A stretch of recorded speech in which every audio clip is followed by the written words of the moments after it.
Hi, my name is Andrew Noella. Welcome back to the Burn Bag Podcast. This is the second episode of our new mini series, The Nuclear Threshold.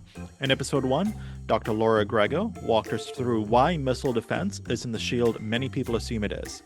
Today, we're turned to something even more sobering, the human and operational side of nuclear decision making, the part where mistakes, false alarms, or miscommunication can matter more than hardware. We're also going to be discussing presidential decision making in nuclear launch. My guest today is Dr. Steve Fetter. He is one of the country's foremost experts on nuclear command and control. He is a physicist, a longtime professor at the University of Maryland, and a former assistant director at the White House Office of Science and Technology Policy, where he worked directly on nuclear weapons, arms control, and national security issues. Steve has advised the Pentagon, contributed to major scientific studies on missile defense and nuclear risk, and co authored influential proposals to reform presidential launch authority. In this episode, we dig into the real near miss incidents that almost triggered nuclear war, how, quote, launch on warning actually works inside the system, and why US presidents still hold sole authority to order a nuclear strike, and how certain modern risks can actually shape the stability of deterrence. We ask a simple but unsettling question in this episode. How stable is deterrence when a single human decision could end civilization? But for now, Dr. Fetter, thanks for joining me here today. I really appreciate it. Thank you for the invitation. It's a pleasure to be on the podcast. Yeah, so our first topic, why nuclear deterrence depends on people and not just weapons. Most people think of nuclear weapons as sort of these machines, these missiles that are just sitting in silos. But the real danger really comes from the people and the systems that control them. How should everyday listeners understand what, quote, nuclear deterrence actually means? Well, nuclear deterrence is about not just having nuclear weapons, but having your adversaries believe that you would use them in a particular situation, that there are not just weapons sitting in a silo, but that there are people who are trained and who are prepared to execute an order if called on. And that's because, deterrence is about what your adversaries believe you would actually do in a crisis. And because nuclear weapons are enormously destructive, a single weapon can destroy a city, a dozen can destroy a country. Adversaries will be deterred if they believe that they'd be deterred from doing something if they believe that doing that would provoke a nuclear response. Because, no military or political gain is worth risking the destruction of your country. So the whole idea of deterrence, particularly when the president is involved, when a lot of these lower level military folks are involved, is that people will stay calm under pressure and never actually make big mistakes. So from what you've seen, how realistic is that actually? Well, I think there are examples in the past, but it really depends on the leader and the scenario. And I think particularly how much time is available for decision making. So if we go back to the Cuban Missile Crisis, I think President Kennedy's performance really was very impressive. And he rejected military advice for an invasion that we know in retrospect would have been catastrophic because there were nuclear weapons in Cuba and the troops had the ability and the authorization to use them to repel an invasion. But he was able to be so deliberative because he had time. In that case, it was about 2 weeks to consult a range of trusted advisors. I worked, as you mentioned, in the Obama White House. I was extremely impressed by President Obama, very intelligent and thoughtful. I had great confidence in his decision-making ability under pressure. But by contrast, President Trump is much more impulsive and appears willing to react very quickly without complete knowledge, without seeking expert advice. But I do think it would be difficult for even the most intelligent and thoughtful leader to avoid mistakes, even catastrophic mistakes, if they have to make decisions about nuclear use in a matter of minutes. in the sort of scenario that's presented in the movie House of Dynamite, if you've seen that, where a president is just given 10 minutes to make what really is the most momentous decision any human could make. No, absolutely. And I do want to dive into presidential decision making around that, and particularly profiling several presidents and their personalities, and what could pose risks to nuclear launches and so on. But I want to talk a little bit about some of the near misses, when mistakes almost triggered nuclear war. So you've spent some time studying these frightening moments when the United States or Russia almost launched nuclear missiles by accident, false alarms, computer errors, misread radars. Which incident in particular shows us just how close we've come to nuclear catastrophe? Well, probably the Cuban Missile Crisis was the worst crisis and the one that where we came closest to nuclear war. And during that crisis, there were a dozen mistakes or accidents or inadvertent actions that could have led to war. Probably, though, the most serious was related to the naval quarantine. So, President Kennedy, rather than an invasion, ordered a naval quarantine around Cuba to prevent the Soviet Union from bringing missiles and nuclear weapons to Cuba. We knew there were 4 Soviet subs on their way to Cuba. I didn't know what they had on board. The Navy wanted to force those subs to surface, to identify themselves, and it began dropping depth charges just to signal that they should come up. Now, we did not know that those subs were armed with nuclear weapons. In fact, each of those 4 subs had a nuclear torpedo. We also didn't know that the officers, if they were unable to communicate with Moscow, were authorized to use those nuclear weapons in self-defense. So they had the ability to use those weapons on their own decision. One of those, for most of the subs, for 3 of the 4 subs, it only took 2 officers to agree, the captain and the political officer. One of the subs had the chief of staff of the subgroup on board. In that case, it took 3. And on that sub, the captain of the sub, when these depth charges began exploding around the sub, concluded that they were under attack. And he ordered that they prepare to use that nuclear torpedo. And the political officer agreed.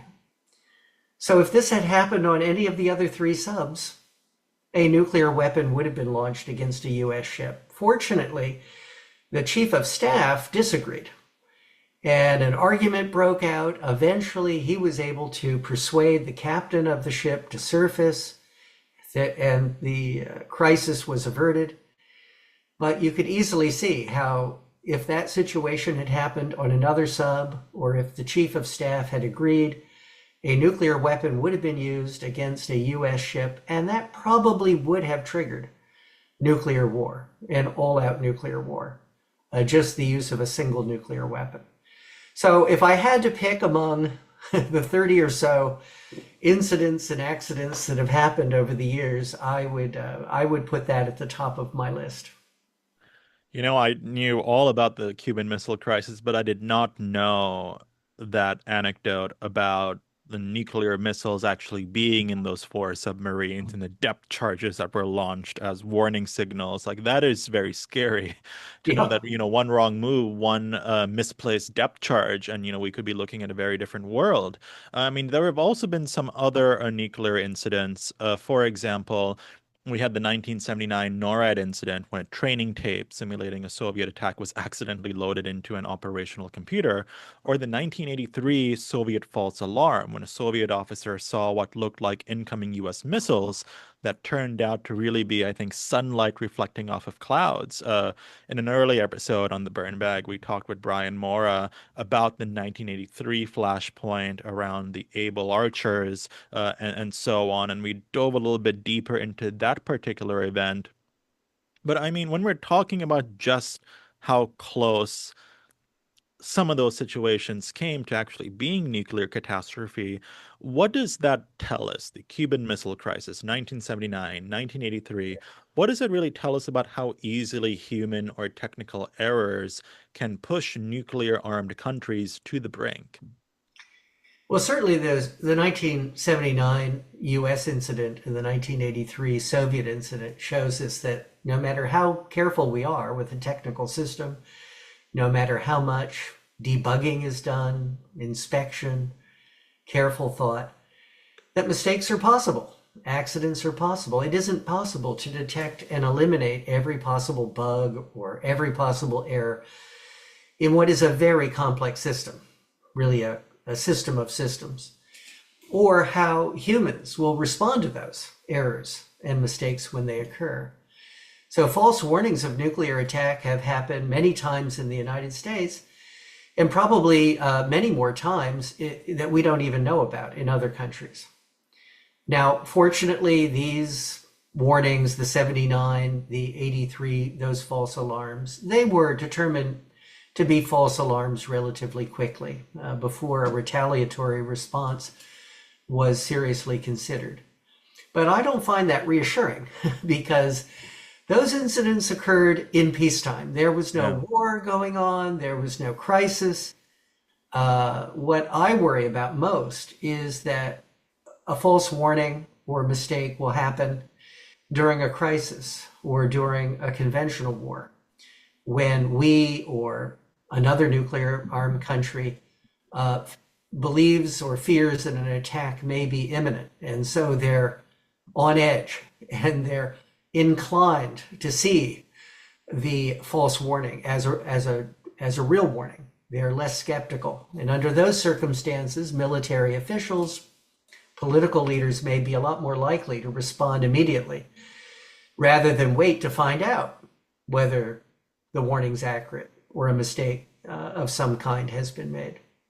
So I sort of want to actually poke at what may actually be a great irony of all of this. When we're looking at some of those near miss incidents, is it the case that if some of these leaders, some of these officers had actually followed their official procedures, that we could have actually ended up in nuclear war by accident? For example, you mentioned during the Cuban Missile Crisis in 1962, some of these submarines were authorized, to use their nuclear missiles in defense if they felt that they were under threat and they could not actually communicate with Moscow.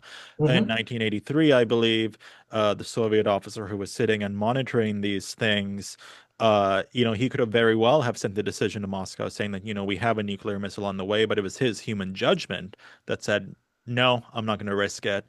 Uh, what's your take on that? Could these official procedures have actually sent us closer to the brink? And was it sort of maybe human defiance of those procedures Yes. that helped save us? Or am I getting it a little bit wrong or skewed? No, I think that's right. I think certainly in the example that I mentioned in the Cuban Missile Crisis, we are very lucky. We are all very lucky that there was one courageous captain who realized that they may not know everything that was going on, and that that it was better to hold fire and find out whether the war had really begun, rather than assuming, as the captain of the sub did, that the war had already started, that they were under attack and needed to defend themselves. So it was really that one person in that case that might have prevented a nuclear war.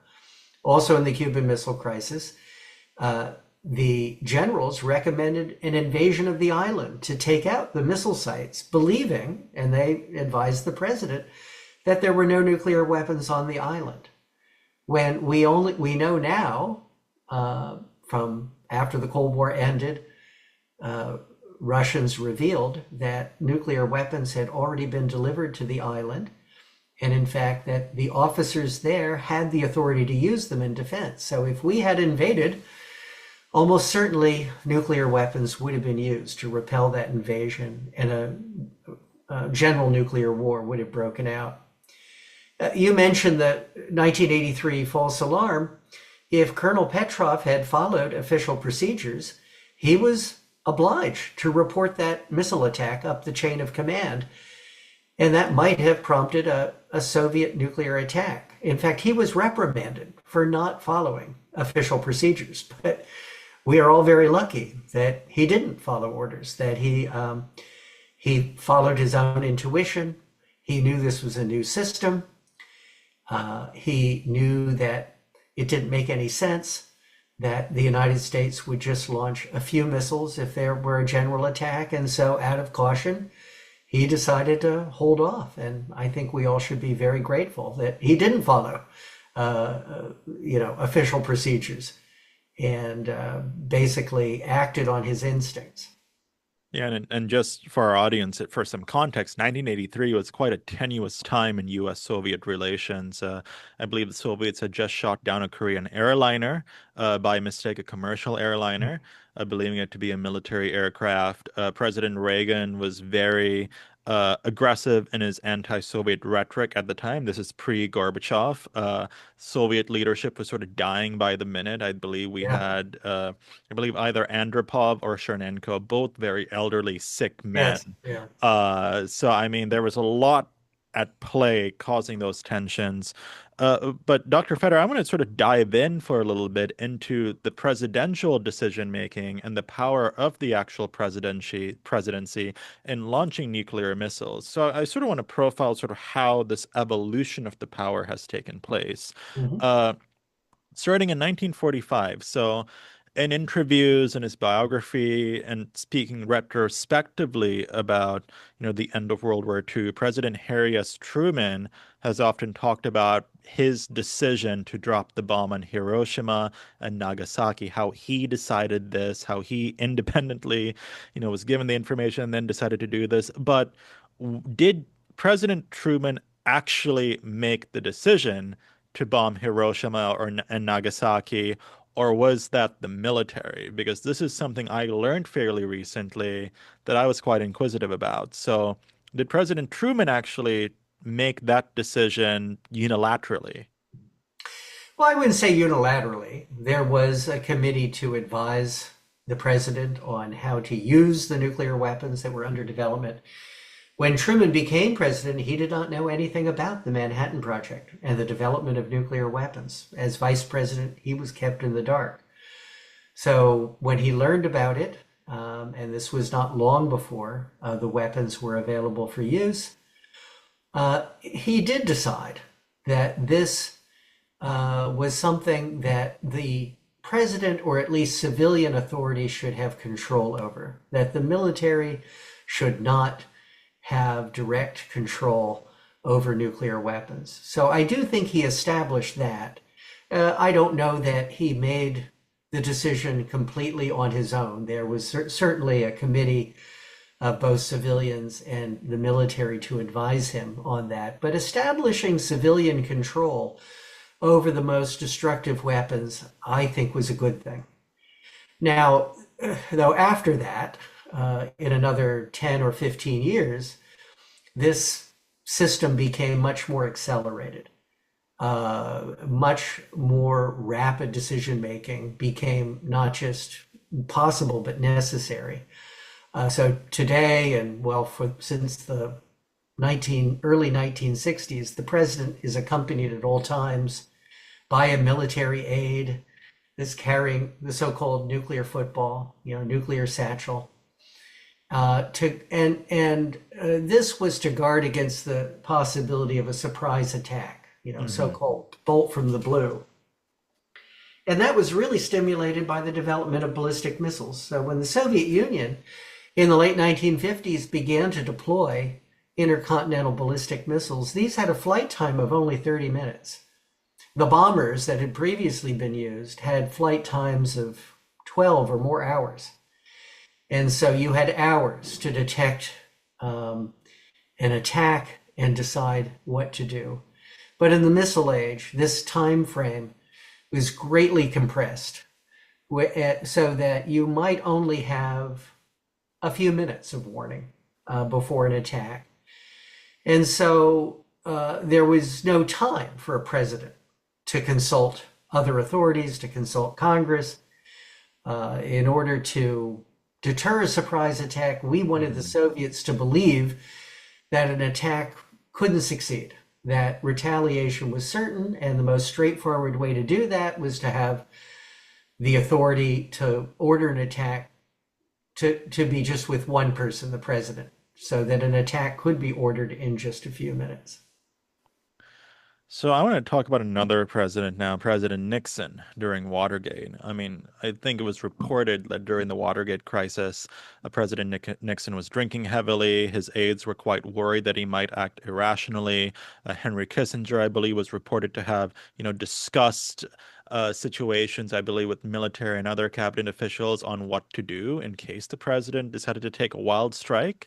Uh, what can you tell us about, some of that history and like, are we still at risk today, if a president is angry, unstable, or misinformed? I mean, when we think about presidential incapacity, for example, where could all of this go wrong? Yes. Well, I wish we could rule this out, but I'm afraid we can't. And I don't want to focus too much on President Trump, but he has made, many statements and decisions quickly and impulsively, motivated by anger and misinformation. I hope that he would be far more deliberative about any consideration of using nuclear weapons, but it's hard to be confident about that. And we only have to think back to January of 2017, I'm sorry, of 2021, when Nancy Pelosi, who was then Speaker of the House, third in line in succession, she called Mark Milley, the chairman of the Joint Chiefs of Staff, the day after the January 6th riot, to ask what was being done to prevent an unstable President Trump from ordering a nuclear attack. And we know, because he said so, that General Milley was so concerned about this that he took secret and possibly illegal action. You were asking about the difference between official actions earlier and not following orders. But he took secret action to prevent this from happening by telling people in the chain of command that they shouldn't do anything without checking with him, which is, of course, not official policy. But I don't want to make this only about Trump. History is filled with leaders who've acted in ways that were self-destructive, not in the best interest of their nation, maybe out of desperation. So I think, this issue goes beyond just the person who's currently in the White House. Yeah, and I mean, while many may focus on President Trump, and obviously like President Nixon, right, with like, what is their like mood, and like could that potentially, destabilize these things? One may also think of like, President Biden and like a lot of the questions around like his age, his fitness, his capacity for that. But I think one sort of question that just sort of came to mind was, like President Reagan, 1981, he gets shot in March 30th on the streets of DC. And, obviously there's video of it that's been aired countless times. But I think one thing for me as a history nerd that I sort of try to hone in on is like, okay, like which briefcase in that shooting is the nuclear football? Was the nuclear football within feet of the president as he's getting shot? When you're considering things like that, I mean, is the football always on the president? Is Mhm. when something terrible happens, right? Like whether it's President Reagan shooting, the JFK assassination. I mean, there's just times of calamity that may impact that one person. Do we have safeguards? Yeah, well, for what are positive control there, I mean, there is a line of succession. There are procedures if the president is killed or incapacitated to quickly have that devolve to the vice president. Hmm. The vice president also is followed by a nuclear football that it said can be activated if the president is incapacitated. I worry more about, though, the opposite. Not that the president doesn't have the ability for some period to launch a nuclear attack, but that a president might irrationally launch Yeah. or order illegally the launch of a nuclear weapon. You might remember that in the first Trump term, that President Trump threatened, I forget in response to what, but to drop a nuclear bomb and destroy a cultural site, a cultural center. that's a clearly illegal act. You can't just destroy, and intend to kill civilians or cultural objects. That would be an illegal order. And so I worry that there maybe are not sufficient safeguards to prevent a leader, and not just a US president, a Russian president, a Chinese leader, a Pakistani leader from making an irrational, unwise, illegal order to use nuclear weapons. Is it a very similar system that exists in those countries? Like, for example, is it a very similar like decision-making process? Like, right, like Putin has sole control, over that decision. Modi has sole control. Xi has sole control. Like, is it the same across, the other nuclear powers? I'm not sure that we really know, or if we know, if If it's they want public us to know. information, or I believe that in the UK, the Prime Minister has sole authority to use nuclear weapons. In France, it's similar. I believe the President has sole authority. I'm not as sure about Russia and China. We know that the cooperation of other people are needed in all of those cases. Officers, senior military officers, of course, have to be involved and follow that order. Whether they have any ability to block the order if they believe it's illegal or unwise, I don't know. So, like, can the military say no to the president of the United States if the president decides, we should launch nukes? Well, when the former chief of the the chairman of the Joint Chiefs was asked this question, he said, "We will not follow an illegal order, that U.S. forces are trained to obey the laws of war and to refuse to execute an illegal order."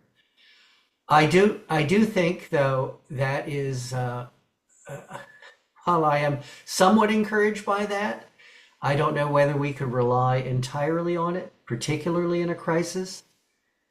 I think that's putting a huge burden on the shoulders of military officers if the commander in chief is giving them an order. And I'm sure the commander in chief will have his own lawyer. Maybe it's the attorney general. Maybe the secretary of defense has his lawyer there saying, this is a legal order. Even though they might be clearly ordering an illegal action, say to drop a nuclear bomb on a city, not on a military target. So yes, I hope that our military would refuse to execute an order they believed was illegal, but I think that's placing a pretty large burden on them. So, who do you think should be the other top officials involved in a nuclear launch decision? Do you think it should be the vice president, the speaker of the House, the president pro temp, the secretary of state? Like, who else do you think should be involved in the actual decision making? So I have proposed with colleagues that we follow the line of presidential succession that's specified in the Constitution on this, and that at least three people agree, and that those three, the first three would be the president, the vice president, and the speaker of the House, that if all three agree, and I think this is particularly important for any first use of nuclear weapons. I think a lot of the rationale behind sole authority and the rapidity of a decision has been focused on retaliating to a surprise nuclear attack. That is extremely unlikely. I think the thing to focus on more would be safeguards or additional safeguards for the first use of nuclear weapons, any initiation of use of nuclear weapons by the United States. This would be an incredibly consequential decision because it could lead to nuclear retaliation against the United States. I proposed those three officials. Others have proposed cabinet secretaries like the Secretary of Defense. The reason I would oppose that is because the Secretary of Defense serves at the pleasure of the president. The president can fire the Secretary of Defense anytime he wants. The president can't fire the vice president, can't fire the Speaker of the House. They are independently elected officials. And the Speaker, in particular, could be of a different party, but would be representing the American elected Congress more generally, would be sort of representing the House of Representatives, which is a much more representative body. So yeah, and I think, a lot of this discussion around the presidential authority and the risks, therefore, around the presidential authority and the personalities involved with that, or personality in the singular, definitely concerns first use, and does not necessarily concern the time pressure. But I do want to turn to that just for a brief moment, because I Mhm. mean, when we think about, the football always being on the president, I feel like a lot of that has to do with, time pressure, retaliatory strikes, and the idea of launch on warning. So, I mean, in some estimates, right, like the president would have less than 10 minutes to decide whether to launch nuclear missiles. How does one actually make a decision that big, that fast, right? Like, versus like our prior conversation really focused, and I feel like, like this could happen at any time, the president can decide to launch nuclear missiles. But with the retaliatory stuff, with such a short time stamp, how does one make that decision? Well, no one should have to make a decision that big, that fast. I know that President Obama was very concerned about this. He directed that steps be taken to increase the time that was available for decision making. I think what's most disturbing about this to me is that there's really no reason, no good reason for such quick decisions. This short time frame of 10 minutes, maybe 20 minutes at most, that's driven entirely by the fact that we have a large force of silo-based ICBMs, intercontinental ballistic missiles, the Minuteman missiles.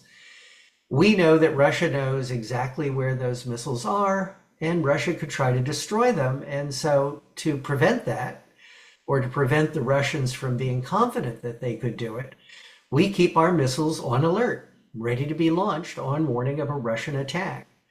And so the president has to decide quickly, in just a few minutes, whether to launch those missiles before they're destroyed or not to do that. Whether to use them or lose them. And I worry that the president would be advised to use them rather than lose them. But that's what's driving this 10 to 20 minute time frame, and it doesn't have to be that way. The US has nuclear armed submarines that are at sea at all times. Russia and China don't know where they are. They can't find them. There are 8 or 10 of those at sea at any given time, and each submarine carries about 100 warheads.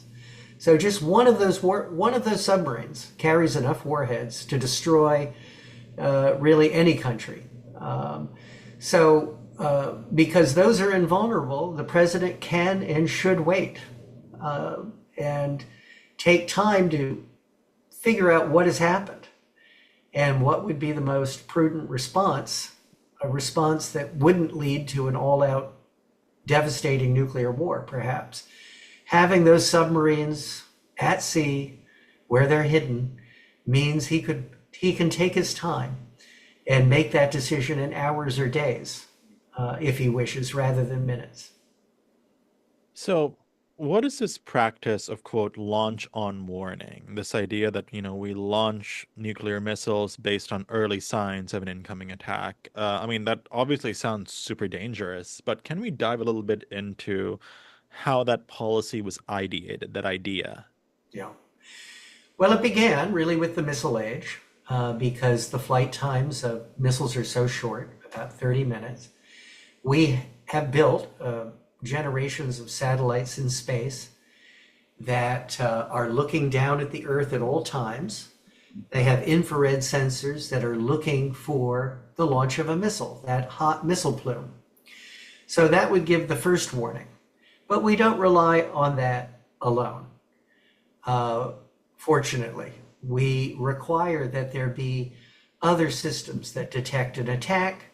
We also have radars that are based in Alaska, Greenland, all around the United States that are also looking for missiles and warheads. And only when we see both of those, only when the satellites and the radars give warning of an attack, do we conclude that we're under attack. But then we would have the option, the president would be told, we know we're under attack. And now, if the ICBMs, if our military bases, if our nuclear bases are under attack, the president would be pushed to make a decision about whether to launch those nuclear forces before they could be destroyed, or whether to accept that they would be destroyed and then retaliate later. So some may argue that the idea of being capable of a quick launch of nuclear missiles can actually keep us safe and act as a deterrent by scaring our adversaries. Uh, is that outdated thinking in today's world, and why so? Well, I think so. I think that all adversaries have to know is that we have the capacity and the will to respond at some point. It doesn't have to be immediate. And in fact, the systems that are built for immediate use can be seen by adversaries as being intended to preemptively destroy their nuclear forces. This is certainly how Russia and China see our nuclear forces, as having the capability to be used in a first strike against their forces. And the reason that is dangerous is not only because there could be accidents, there could be false warning that could lead to a mistaken launch in response to that warning. That's one reason it's dangerous. Another reason, though, is that adversaries react to these systems in ways that could make war more likely. So, for example, Russia or China may adopt its own launch on warning. This is what we think China is now preparing to do by building hundreds of silos in the desert, where they know we could attack them, but they're almost certainly planning to give them the ability to launch their missiles under attack. So that raises the possibility of a false warning in China leading to an attack. It can also lead other countries to develop new systems or deploy more, basically engage in an arms race to try to prevent the United States from being able to execute a preemptive attack. Has the President of the United States ever considered a first use of nuclear weapons since World War II? Like, did we ever consider it in Korea, in Vietnam, or anywhere in between or since? Well, there have been, I don't know how seriously it was considered, but options were presented for the use of nuclear weapons in Korea, in Vietnam. I don't know how seriously that those were taken. I think one positive or one reason that they were not seriously considered or didn't happen was that it's difficult to use nuclear weapons in a way that would be militarily decisive, say in Korea or in Vietnam. You would have had to have used hundreds of them, not just one or two. And it would have been incredibly destructive. And I think US presidents realized that it would have been a terrible thing it would have been a humanitarian disaster. It would have been a terrible thing for the reputation of the United States, for US alliances. And so, fortunately, every time this has been raised as a possibility, oh, I should have said early in the Cold War, before the Soviet Union detonated its first nuclear weapon, there were proposals. Again, I don't know how seriously they were taken for a preemptive attack against the Soviet Union to prevent the Soviet Union from developing nuclear weapons. So fortunately, none of those were carried out. I think all the presidents who may have been presented these options or may have wanted to consider them concluded it would be a bad idea. So I want to use the latter part of this conversation to talk about some of the modern risks around nuclear weapons. For example, we have a lot of cyber risks, we have artificial intelligence, and we also have misinformation. So a lot of people will probably worry about hackers breaking into nuclear systems. But in my view, I think some of the bigger dangers might be around hackers actually manipulating the information that our officers and our leaders are relying on. How real is either risk? Well, I don't worry about hackers breaking into our nuclear command and control system, like happened in the movie War Games, which is a little old now, but still a fun movie where a teenager breaks into strategic command. And, I do worry, I should say, I do worry about adversaries like Russia or China hacking into those systems. There have been reports that China has hacked into US satellite systems. Satellite systems are critically important for nuclear command and control. And it's very difficult to prove a negative, to prove that someone has not identified a vulnerability or exploited a vulnerability in a computer system because they're just so complex. I personally don't worry too much about hackers or even states manipulating information that leaders rely on, because a leader like a US president has a vast intelligence community that is supporting him and should be able to give a US president reliable information about the true state of the world, should be able to make sure that a president isn't relying on disinformation or false information or fake deep fakes. Hmm. I would hope that given how much money the United States spends on intelligence and the intelligence community, I really hope they're able to very quickly make sure that the president has the correct information. I'm not so sure about other countries, whether they have, whether the president or the prime minister of India or the president of Pakistan have that ability. I worry more that a leader will use false information to mislead their own public, maybe to mislead foreign audiences into believing something that is not true in order to justify some hostile action they wish to take. We've already seen this to some extent in the United States, where the Trump administration has used false fake videos or videos of other events to justify the deployment of the National Guard to certain areas. And I could see how really realistic fake video of an attack on a ship or a military base could be created as a pretext to an invasion. So, something like that might be possible now with the operation in the Caribbean against Venezuela. How would we know? When would we know if an attack that was reported against a U.S. ship was real, or whether it was a fake? Yeah. And so your concern is more around like the president intentionally using misinformation to guide the public. Because I think like for me, like I mean, given that we will have two octogenarian presidents in a row, and I mean my grandmother sends me all types of fake videos and deep fakes and whatnot Yeah, where she truly believes it. I mean, like, I think a lot of people may have that concern, like, okay, the president sees something on Twitter, he starts believing it against his IC, and then, he sends the yeah. missiles off, especially if the president is also surrounded by enablers who may be beholden to some of these conspiracy theories. So you're saying that there likely is not too much of a risk of that particular risk. Well, I hope not. I hope that the president will be surrounded not just by yes men, but by, if it's military action, that has to be carried out by professional military officers who are sworn to obey the Constitution and sworn to uphold the law. So their loyalty should not be to the president. That should be to the Constitution, to the country.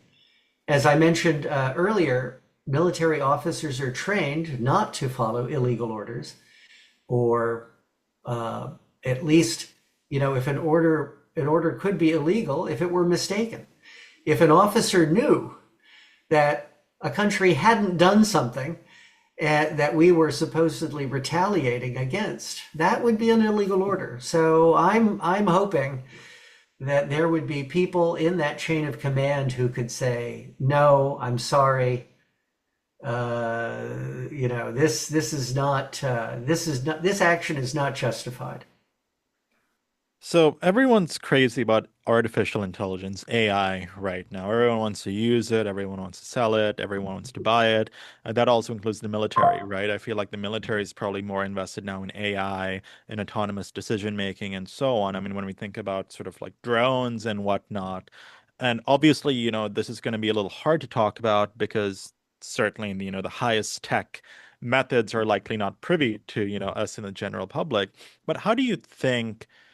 AI as people are trying to use it, if it may become part of early warning and targeting systems, are those helping make nuclear decisions more reliable, or does it actually contribute to instability from what we may already know? Yes. Well, so much depends on the details of how AI is developed and how it's used. So I think it's a little too early to say overall whether it's more stabilizing or destabilizing. I think if AI is used primarily or exclusively to expand situational awareness, uh, basically our awareness of the state of the world and particularly other military forces, then it could be stabilizing. It could make it easier to determine that a false warning, maybe by a failing computer chip or sensor, was false. Hmm. Because we would know that there are no other preparations for war. Or we could detect those preparations early, much earlier, maybe predict that a country is taking the very earliest steps, and we could intervene, perhaps diplomatically or by warning the countries like we did with Ukraine. In the case of Ukraine, we were able to give about 2 weeks of warning of what Putin was preparing to do, and I think that gave a great advantage.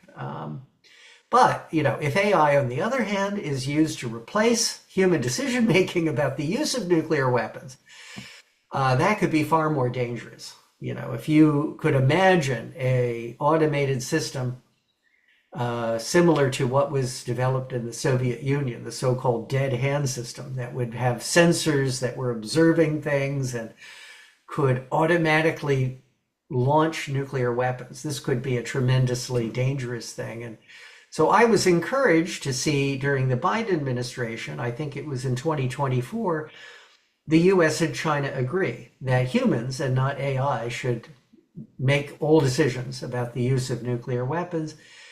I would be encouraged if all nuclear weapon states would make that commitment that humans would always be in charge of any decision to use nuclear weapons. So my last question, I mean, we've already talked about some of your recommendations around, incorporating the vice president, the speaker of the House into that decision making around nuclear weapons. You just also talked about, another sort of helpful tidbit about human decision making, not Mhm. technological decision making. But I mean, if we could make one other change as a country to reduce the risk of nuclear war, whether it's a new rule, a new policy, or a new safeguard, what would you choose aside from those two? And why isn't it already in place? Well, I already mentioned that this short decision time is driven by the fact that we have silo-based ICBMs. I think eliminating those missiles, that would eliminate any need for the president to have to make a decision in 10 to 20 minutes. We had an opportunity to do this in the Obama administration to decide that we were not going to replace the Minuteman missiles with the Sentinel. But in fact, that's what we have decided to do. So maybe if I had one thing that I think is politically feasible, it would be that.